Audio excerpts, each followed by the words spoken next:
Waverly Hills Sanatorium, perched on a hill in Louisville, Kentucky, was constructed in 1910 to combat the tuberculosis epidemic sweeping through the United States. Designed to house around 50 patients, the need for space quickly escalated, and by 1926, a new, larger building was erected to accommodate over 400 individuals suffering from the disease. This sanatorium was considered a last resort for many, where the fresh air treatment, although innovative for its time, saw countless patients succumb to the illness. The sanatorium's grim history is marked by the thousands who died within its walls, with estimates of the death toll ranging from 6,000 to a much-disputed figure of 63,000.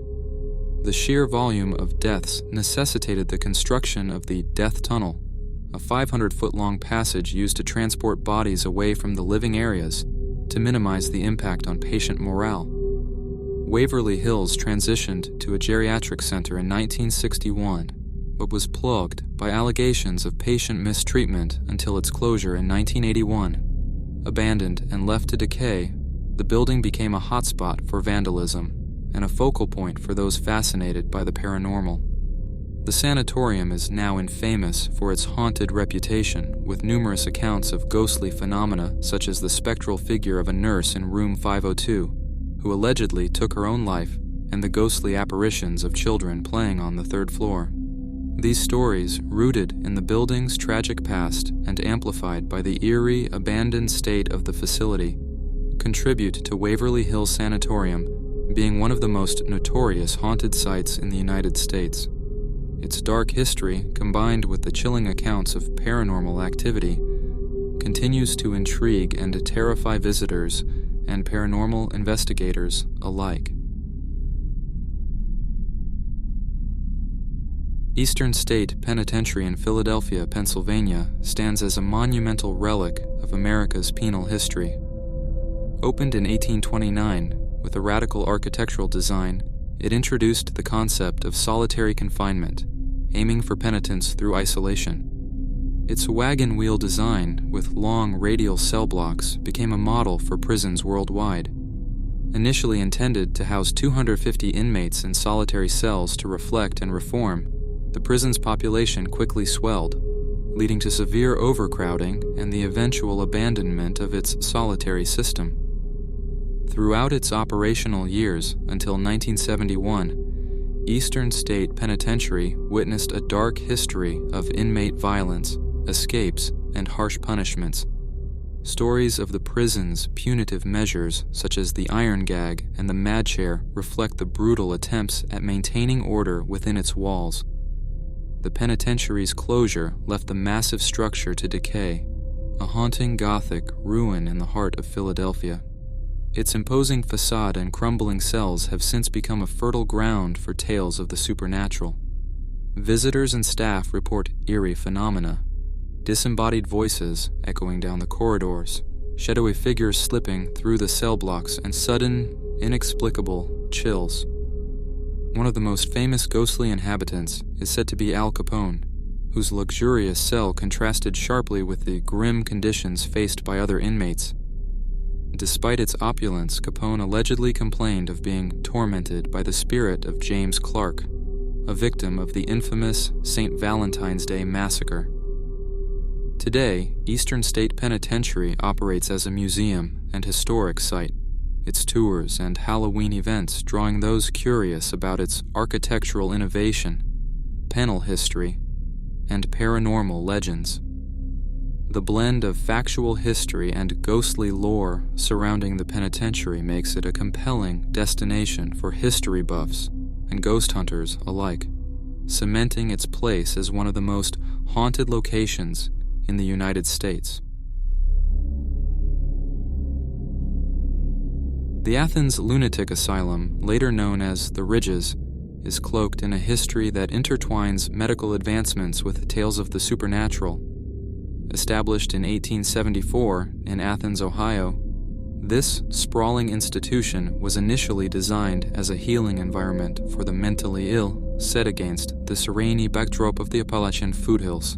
Its layout, reflecting the Kirkbride plan, emphasized the therapeutic benefits of natural light, fresh air, and orderly surroundings. Despite its noble intentions, the asylum's history is marred by overcrowding and the controversial use of treatments such as lobotomies, electroshock therapy, and hydrotherapy. At its peak, the population soared beyond capacity, leading to deteriorating conditions and the marginalization of patients.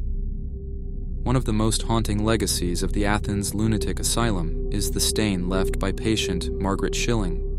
In 1979, Schilling mysteriously disappeared within the hospital, only to be found deceased over a month later in an abandoned ward. Her body left an indelible outline on the floor, which, despite numerous attempts, cannot be removed, serving as a chilling reminder of the asylum's darker days. The institution closed its doors in 1993, but stories of its haunted past continue to thrive. Reports of ghostly apparitions, eerie screams, and unexplained phenomena in the abandoned wards and the sprawling cemetery where over 1,900 patients are buried, many marked only by numbered stones, fuel its reputation as one of the most haunted locations in Ohio. Now part of Ohio University, much of the former asylum and its grounds have been repurposed, yet the intrigue surrounding its past remains. The Ridges is a place where history and legend intertwine, drawing both the curious and the brave to explore its storied halls and shadowed pathways, where echoes of its past residents linger in the air. The VILLISCA Axe Murder House in VILLISCA, Iowa, stands as a dark testament to one of the most gruesome and unsolved crimes in American history. On the night of June 10, 1912, the Moore family and 2 guests were brutally murdered in their sleep with an axe, leaving the small community of VILLISCA in shock and despair. The victims included Josiah and Sarah Moore, their 4 children, and 2 visiting girls. The sheer brutality of the murders, coupled with the mystery surrounding the perpetrator who was never caught, has shrouded the house in an aura of horror and intrigue. Following the murders, the house became the center of a whirlwind of speculation, fear, and morbid curiosity. Despite numerous investigations and several suspects, the case remains unsolved to this day, adding to the house's eerie reputation. Over the years, the VILLISCA Axe Murder House has attracted paranormal investigators and those fascinated by true crime, drawn by tales of ghostly sightings, unexplained sounds, and a heavy, oppressive atmosphere that some claim reflects the tragic events of that fateful night. Visitors to the house report a range of paranormal experiences, from children's voices and laughter to shadowy figures and sudden temperature drops. Some claim to have captured photographic evidence of orbs and apparitions, further fueling the house's reputation as a haunted site. The house has been meticulously preserved, with rooms kept as they were on the night of the murders, serving as a somber reminder of the lives tragically cut short. Today, the VILLISCA Axe Murder House operates as a museum and offers tours and overnight stays for those brave enough to spend a night within its walls. The combination of its tragic history, unsolved mystery, and reported paranormal activity makes the VILLISCA Axe Murder House a chilling destination for those interested in the darker aspects of American history and the supernatural. SLOSS Furnaces in Birmingham, Alabama, stands as a stark reminder of the Industrial Revolution's gritty underbelly. Operational from 1882 to 1971, this blast furnace complex was pivotal in transforming Birmingham into a leading steel manufacturer. The demanding and perilous nature of iron production during this era led to numerous accidents and fatalities, casting a dark shadow over the site's historic significance. The most notorious figure associated with SLOSS Furnaces is James Slag Wormwood, a foreman who pushed his workers to their limits during the graveyard shift to meet production quotas. Under his harsh supervision, numerous workers lost their lives due to the extreme conditions and lack of safety measures. Legend has it that Slag himself met a gruesome end, falling into a pool of molten iron. His death, under suspicious circumstances, is thought by some to have been the worker's retribution for his cruelty. Since its cessation as a working furnace and its subsequent reopening as a National Historic Landmark and museum, SLOSS Furnaces has gained a reputation for being haunted, particularly around the old blast furnaces where most accidents occurred. Workers and visitors report sightings of apparitions feeling intense, unexplained heat spots, and hearing the anguished cries and moans believed to be from the spirits of deceased workers. One of the most chilling phenomena reported is the sighting of a man who is believed to be Slag, appearing near the top of the highest blast furnace, known as Big Alice.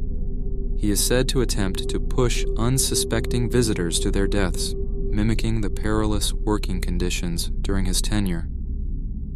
The annual Fright Furnace event capitalizes on these eerie tales, drawing thrill-seekers eager to experience the blend of genuine historical ambience and crafted haunted attractions. The legacy of SLOSS Furnaces, intertwined with the tragedies of its past and the ghost stories that followed, continues to fascinate and horrify visitors, making it a unique testament to the industrial era's legacy and its lasting impact on the collective imagination. Subscribe for more scary videos and press the like button if you enjoyed.